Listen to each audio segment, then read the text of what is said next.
बच्चों, आज हम पढ़ेंगे कक्षा 10 का विषय हिंदी। आपका पाठ था नौबत खाने में इबादत। हमने इसके प्रथम वीडियो में देखा था कि कैसे बिस्मिल्लाह खां है ना नौबत खाने में जाते थे और इबादत करते थे। तो आज हम द्वितीय के अंदर पढ़ेंगे कैसे उनको बिस्मिल्लाह खां की उपाधि प्राप्त हुई थी। तो शुरू करते हैं। देखिए, काशी में संगीत आयोजन एक प्राचीन एवं अद्भुत परंपरा है। अब देखो, काशी के अंदर क्या था बेटा, एक संगीत का आयोजन होता था और वो बहुत अच्छी परंपरा थी, एक अद्भुत परंपरा थी। वहाँ पर एक संगीत आयोजन हमेशा क्या होता था, होता रहता है। यह आयोजन पिछले कई वर्षों से संकट मोचन मंदिर में होता आया है। संकट मोचन आपने देखा ना, बालाजी का मंदिर था, हनुमान जी का। यह मंदिर शहर के दक्षिण में लंका पर स्थित है। और ये कहाँ है, शहर में एक जगह है दक्षिण में, कौन सा, लंका, जो नीचे की तरफ है। वह हनुमान जयंती के अवसर पर यहाँ 5 दिनों तक शास्त्रीय एवं उपशास्त्रीय गायन वादन की उत्कृष्ट सभा होती है। देखो, हनुमान जयंती आती है ना बेटा, उस दिन वहां पर काशी में इस मंदिर के अंदर 5 दिन तक शास्त्रीय और उपशास्त्रीय मतलब उनसे संबंधित गानों को गाया जाता था। उसमें बिस्मिल्लाह खां अवश्य रहते थे और बिस्मिल्लाह खां जो अल्लाह हमारे अमरुद्दीन थे वह भी। अपने मजहब के प्रति अत्यधिक समर्पित उस्ताद बिस्मिल्लाह खां की श्रद्धा काशी विश्वनाथ जी के प्रति भी अपार थी। देखो, उनका मजहब क्या था बेटा, वो मुसलमान थे, लेकिन वो उतने ही शिद्दत के साथ जो हमारे काशी के विश्वनाथ थे उनके लिए बजाते थे। वे जब भी काशी से बाहर रहते थे तब विश्वनाथ व बालाजी मंदिर की दिशा की ओर मुंह कर बैठते थे। यदि वो सभा में कहीं बाहर जाते थे तो उनका समय होता था, उस समय जहाँ मंदिर का मुख होता था दूसरी जगह जाते थे, पर उनको पता तो था ना कि मेरा मंदिर का मुख कहाँ है, जहाँ वो हमेशा बजाते थे वहाँ बैठकर बजाते थे। थोड़ी देर ही सही, मगर उसी उसी और शहनाई का प्याला घुमा देते, मतलब थोड़ी देर भी वहां पर शहनाई बजाते थे। और भीतर की आस्था रीढ़ के माध्यम से बसती थी, और जो उनकी उस मंदिर के प्रति आस्था है वो रीढ़ के माध्यम से मतलब शहनाई के माध्यम से बसती थी। खान साहब एक रीढ़ 15 से 20 मिनट के अंदर गीली हो जाती थी। अब उनकी रीढ़ मतलब क्या होता है बेटा, जब वो बजाते हैं तो धूप भी बाहर आता है, गीली हो जाना मतलब 15 से 20 मिनट के अंदर वो गीली होती, 15 से 20 मिनट तक वो बजाते थे। तब वे दूसरी रीढ़ का इस्तेमाल कर लिया करते थे। फिर वो क्या करते थे, दूसरी रीढ़ का इस्तेमाल करते थे। अगर वो गीली हो जाती है तो वो क्या करते थे, दूसरी रीढ़ ले लेते थे। अक्सर कहते हैं अक्सर कहते हैं क्या करे मियाँ, ये काशी छोड़कर कहाँ जाए। और वो सबको क्या कहते थे बेटा, कि क्या करे मियाँ, इस काशी को छोड़कर हम कहाँ जाए, ऐसा कहते थे। काशी छोड़कर कहाँ जाए, गंगा मैया यहाँ, बाबा विश्वनाथ यहाँ, बालाजी का मंदिर यहाँ, यहाँ हमारे खानदान की कई पुश्तों ने शहनाइयाँ बजाई। वो बोल रहे कि इसको जाकर कहाँ हम जाए, इसको छोड़कर, यहीं हमारी काशी है, यहीं विश्वनाथ मंदिर है, यहीं बालाजी है। और हमारे खानदान मतलब जो हमारे पूर्वज है उन्होंने क्या किया, यहाँ पर शहनाई बजाई है। हमारे नाना तो वहीं बालाजी मंदिर में बड़े प्रतिष्ठित शहनाई बाज रह चुके, और उनके जो नाना मतलब मम्मी के पापा। अब हम क्या करें, मरते दम तक न यह शहनाई छूटेगी ना काशी। बोले अब हम भी कुछ नहीं करेंगे, मरते दम तक यही शहनाई बजाएंगे और हमारे से काशी छूटेगी नहीं। जिस जमीन में हमें तालीम दी, जहाँ से अदब पाई, वो कहाँ और मिलेगी। बोले जहाँ हमको तालीम दी मतलब ये अच्छी शिक्षा दी, अदब सिखाया, वो हमको कहीं और नहीं मिलेगी। शहनाई और काशी से बढ़कर कोई जन्नत नहीं है इस धरती पर हमारे लिए। अब वो क्या बोल रहे हैं, एक शहनाई और दूसरा क्या है बेटा, काशी, इन दोनों से बढ़कर हमारे लिए कोई और जन्नत नहीं है इस धरती पर। काशी संस्कृति की पाठशाला है। काशी क्या है, हमारी संस्कृति, भारतीय संस्कृति की पाठशाला मतलब क्या है, स्कूल है। शास्त्रों में आनंद कानन के नाम से प्रतिष्ठित है, और शास्त्रों में काशी को क्या कहा जाता है, आनंद कानन। वहां जाकर बहुत ही आनंद मिलता है, इसीलिए काशी में कलाधर हनुमान व नृत्य विश्वनाथ है। अब ये क्या बोल रहे हैं, यहाँ पर हनुमान और नृत्य वाले विश्वनाथ भगवान है। काशी में बिस्मिल्लाह खां है। देखो ये हमारे ना उस्ताद, देखो बिस्मिल्लाह खां। काशी में हजारों सालों का इतिहास है, और काशी में क्या है, हजारों सालों का इतिहास है, जिससे पंडित कंठे महाराज है, विद्याधरी है, बड़े रामदास जी है, मौजूदीन खां है, वह इन रसिकों से उत्कृत होने वाले अपार जन समूह। और ये क्या बोल रहे हैं, और भी क्या है, यहाँ पर जन समूह है। यह एक अलग काशी है जिसकी अलग तहजीब है। ये काशी कैसी अलग है, यहाँ महापुरुष है, पंडित है ना, शहनाई वादक है, सब है। अपनी बोली और अपने विशिष्ट लोग हैं। यहाँ पर कैसी अपनी बोली और विशिष्ट मतलब बहुत अच्छे लोग हैं। इनके अपने उत्सव है और सबके क्या है, अपने अपने उत्सव में क्या होता है, त्योहार होता है। अपना गम, अपना सेहरा बना और अपना नोहा। यहाँ सबका अपना अपना सेहरा है, नोहा है, रहने की जगह है, सभी का अपने अपने त्योहार है, उत्सव है। यहाँ आप यहाँ संगीत को भक्ति से, भक्ति को किसी भी धर्म के कलाकार से, कजरी को चेती से, विश्वनाथ को विलाक्षी से, बिस्मिल्लाह खां को गंगा द्वार से अलग करके नहीं देख सकते। क्यों? क्योंकि यहाँ पर भारतीय संस्कृति देखने को मिलती है। यहाँ कभी कोई भेदभाव नहीं होता, सारे अवसर बहुत अच्छे से मनाए जाते हैं। अक्सर समारोह एवं उत्सवों में दुनिया कहती है ये बिस्मिल्लाह खां है। कोई भी समारोह या उत्सव हो तो वो वहाँ क्या बजाने जाते हैं, शहनाई। तो लोग कहते हैं ये कौन है, बिस्मिल्लाह खां है।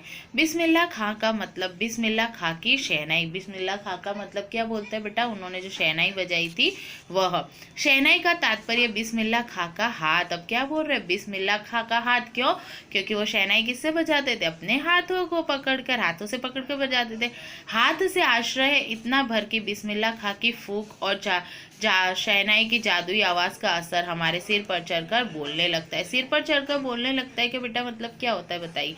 सिर पर चढ़कर बोलने का मतलब होता है यहाँ पर कि हमें वो इतनी प्रिय लगती है कि हम उसको बस सुनना ही चाहते हैं। शहनाई में सरगम भरा है। शहनाई में क्या भरा है, सरगम। खां साहब को ताल मालूम है। अब उनको पता है कि कौन सी ताल कब बजानी है, राग मालूम है कौन सा राग गाना है। ऐसा नहीं है कि बेतोला जाएगा। बेतोला मतलब बिना ताल के, बिना राग के वो नहीं गाते थे। शहनाई में 7 सुर लेकर निकल पड़े। वो शहनाई में कितने सुर लेते थे बेटा, 7। शहनाई में परवरदिगार गंगा मैया उस्ताद की नसीहत लेकर उतर पड़े। देखो, एक तो उनको उस हाथ मिला, दूसरा अल्लाह के लिए वो क्या करते थे, अपना परवरदिगार उनके अल्लाह थे, उनको एक अपनी गंगा मैया के लिए। दुनिया कहती सुभान अल्लाह। दुनिया उन्हें क्या कहती थी, सुभान अल्लाह। जैसे हम नमस्ते बोलते हैं, उनमें सुभान अल्लाह कहा जाता है। तिस पर बिस्मिल्लाह खां कहते थे अल्हम्दुलिल्लाह। छोटे छोटे उपज से मिलकर एक बड़ा आकार बनता है। शहनाई का करतब शुरू होने लगता है। और शहनाई क्या होती है, शुरू होने लगती है धीरे धीरे। जैसे आपने भी देखा है ना, कोई गिटार बजाता है या कुछ, तो धीरे धीरे शुरू करते हैं। बिस्मिल्लाह खां का संसार सुरीला होना शुरू हुआ। इससे बिस्मिल्लाह खां का जो संसार था वो क्या हो गया, सुरीला। मतलब उनका जीवन बहुत ही अच्छे सुरीले शब्दों में बुना गया। फूक में अजान की तासीर उतरी चली आई। अजान मतलब जिसमें जान ना हो, उसमें भी जान आ जाए। देखते देखते शहनाई 1.5 शतक से साज के 2 शतक तक साज बन गई। और वो इतने अच्छे बनते गए और साजों की करताज में वो सरताज हो गए। पहले उनको साज की उपाधि दी, फिर साज से वो क्या बन गए, सरताज हो गए। अमरुद्दीन की शहनाई गूंज उठी। और अमरुद्दीन की क्या हुई बेटा, शहनाई सब जगह गूंजने लगी। उस फकीर की दुआ लगी जिसने अमरुद्दीन से कहा था बजा बजा, है ना। आपने देखा ना, जब वो 80 साल के थे तो अभी अपने परवरदिगार को बोलते थे। तब जब मस्जिद जाते थे तो वहाँ एक फकीर था, उसकी दुआ लगी थी। उसने क्या कहा था, तुम बजाओ बजाओ, कोई किसी ना किसी दिन परवरदिगार तुम्हारी मदद करेगा। और ऐसा ही हुआ। किसी दिन एक शिष्या ने डरते डरते खां साहब को टोका, बाबा। फिर एक शिष्या ने डरते डरते, जो उनके विद्यार्थी थे, उसने, आप यह क्या करते हैं, इतना प्रतिष्ठा है आपकी, आपकी इतनी प्रतिष्ठा है, अब तो आपको भारत रत्न भी मिल चुका है। अब आपको कौन से पुरस्कार से सम्मानित किया गया था, भारत रत्न से। यह फटी तहमस ना पहना करे। अब ये जो आप फटे कपड़े पहनते हो ना, मतलब थोड़े से, वो मत पहनिए, अच्छा नहीं लगता। जब भी कोई आता है आप इसी फटी तहमीस में सबसे मिलने जाते हैं, आप इन्हीं कपड़ों में सबसे मिलने चले जाते हो। अब अच्छा नहीं लगता, आप बिस्मिल्लाह खां बन गए हो, आपको उस्ताद की उपाधि दी है, भारत रत्न से पुरस्कृत किया गया। खां साहब मुस्कुराए, वो हंसने लगे, लाड़ से भरकर बोले और बड़े प्यार से बोले, धत पगली। ऐसे बोलते हैं ना, तुम भी, तुम्हारी मम्मी बोलती जय, ऐसे धत, ऐसा थोड़ा ना होता है। तो उन्होंने बोला, धत पगली ई, भारत रत्न हमको शहनाई पे मिला, ये हमने शहनाई बजाई उस पे मिला है, लुंगिया पे नहीं। हम जो लुंगी पहनते हैं उस पे नहीं मिला कि वो फटी है कि वो है। तुम लोगों की तरह बनाव श्रृंगार देखते रहते तो उम्र ही बीत जाती। अगर तुम्हारे जैसे बनावटी देखते रहते ना कि नहीं बहुत अच्छा दिखना चाहिए तो ही लोग हमारा सम्मान करते, तो मेरी जिंदगी बीत चुकी होती। शहनाई नहीं, तब क्या खाक रियाज हो पाता, तो मैं रियाज ही नहीं करता। ठीक है बिटिया, आगे से नहीं पहनेंगे। वो बोलते हैं ठीक है बेटा, अब मैं आगे से नहीं पहनूंगा। मगर इतना बताई देते हैं इतना बताई देते कि मालिक से यही हुआ है, फटा सुर ना बख्शे। बस इतना बताते हैं कि भाई मालिक से हमने क्या मिला है, हमारा फटा सुर नहीं मिला, अच्छा सुर मिला। लुंगिया का है, आज फटी है तो कल सी जाएगी, लुंगी की तो क्या है, आज फटी है कल सील जाएगी। सन 2000 की बात है। अब कौन से सन की बात है बेटा, 2000 की।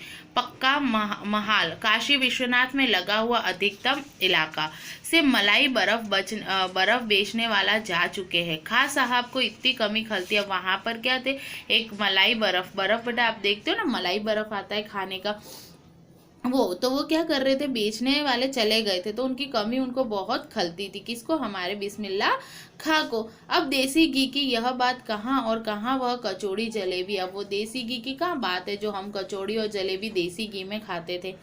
खां साहब को बड़ी शिद्दत से कमी खलती थी और बड़ी शिद्दत से उनको उनकी बहुत याद आती थी।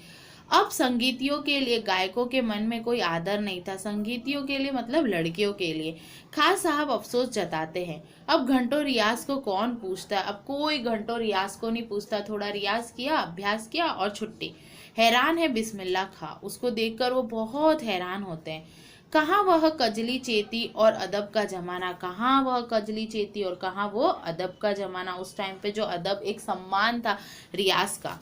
सचमुच हैरान करती है काशी पक्का महाल से जैसे मलाई बर्फ गया। संगीत साहित्य और अदब की भी सारी परंपराएं लुप्त हो गई। अब धीरे धीरे देखो बेटा आप, है ना, अब ऐसे शास्त्रीय संगीत और बहुत कम रह गए। तो उन्होंने कहा कि जिस तरह से वो मलाई बर्फ और जलेबी कचौड़ी चली गई, वैसे ही काशी से भी धीरे धीरे ये सारी परंपराएं जाने लगी। एक सच्चे सुर साधक और सामाजिक की भांति बिस्मिल्लाह खां साहब को इन सब की कमी क्या करने लगी, बहुत खलने लगी। काशी में जिस तरह बाबा विश्वनाथ और बिस्मिल्लाह खां एक दूसरे के पूरक बेटा, जिसका एक दूसरे से संबंध हो, उसी तरह मोहर्रम ताजिया और होली अबीर गुलाल की गंगा जमनी संस्कृति भी एक दूसरे के पूरक रहती है। क्यों, क्योंकि होली में हम अबीर गुलाल का यूज करते हैं। अभी जल्दी ही बहुत कुछ इतिहास बन चुका है, बहुत सारा इतिहास जो हमें पढ़ना होता है। अभी आगे बहुत कुछ इतिहास बन जाएगा और ऐसे बहुत से इतिहास आगे बन जाएंगे। फिर भी कुछ बचा है जो सिर्फ काशी में है, लेकिन काशी के अंदर फिर भी है क्या, काशी आज भी संगीत के स्वर पर जगती है। आप देखते हो ना, काशी के अंदर यदि अभी भी जाते हैं तो वहाँ हमें शास्त्रीय संगीत देखने को मिलता है और उसी की थापों पर सोती है। काशी के मरण की मंगल माना जाता है। काशी को क्या माना जाता है, मरण में भी मंगल माना जाता है। काशी आनंद कानन है। आनंद कानन मतलब खुशी प्रदान करने वाला है। सबसे बड़ी बात है कि काशी के पास उस्ताद बिस्मिल्लाह खां जैसा लय और सुर की तमीज सिखाने वाला नायाब हीरा रहा है, जो हमेशा से दो कौमों को एक होने पर आपस में भाईचारे के साथ रहने की प्रेरणा देता है। अब ये क्या बोल रहे हैं, काशी की सबसे बड़ी विशेषता, सबसे बड़ी बात क्या है, उनके पास उस्ताद बिस्मिल्लाह खां है, जिनके पास लय और सुर दोनों थे और तमीज सिखाने वाला एक नायाब हीरा था। और दो कौम बेटा कौन से थे, हिंदू और मुसलमान। क्यों, क्योंकि वो मुसलमान होते हुए भी हमारे हिंदू मंदिर के अंदर क्या करते थे, शहनाई वादक करते थे और वो भाईचारे के क्या थे, संगीतज्ञ थे। भारत रत्न से लेकर इस देश के ढेरों विश्वविद्यालय की मानद उपाधियों से अलंकृत संगीत, नाटक, अकादमिक पुरस्कार एवं पद्म विभूषण जैसे सम्मानों से नहीं बल्कि अपने अजेत्य संगीत यात्रा के लिए बिस्मिल्लाह खां साहब भविष्य में हमेशा संगीत के नायक रहे हैं। अब देखो इनको कितनी सारी अलग अलग उपाधियां जो संगीत के क्षेत्र में मिलती है वो मिली थी। 90 वर्ष की भरी पूरी आयु, अब देखो कितने वर्ष हो गए थे बेटा, 90 वर्ष। 21 अगस्त 2006 को संगीत रसिकों को हार्दिक सभा से विदा किए। खां साहब की सबसे बड़ी देन हमें यही है कि पूरे 80 बरस उन्होंने संगीत को संपूर्णता व एकाधिकार से सीखने जिज्ञासा को अपने भीतर जिंदा रखा। क्यों, क्योंकि वो 80 बरस के हो गए थे। 80 बरस के होते हुए भी उनके अंदर क्या थी, वो जिज्ञासा थी कि मैं और सीखूं और सीखूं। और जब 21 अगस्त 2006 को वो इस रसिकों की मतलब जो शास्त्रीय संगीत और शहनाई वादक के मध्य से क्या हो गए, चले गए और हमारे अंदर ये जिज्ञासा भी उत्पन्न करते गए कि हम कितने भी अच्छे उस्ताद क्यों ना हो जाए, पर हमें क्या करना चाहिए और सीखते रहना चाहिए।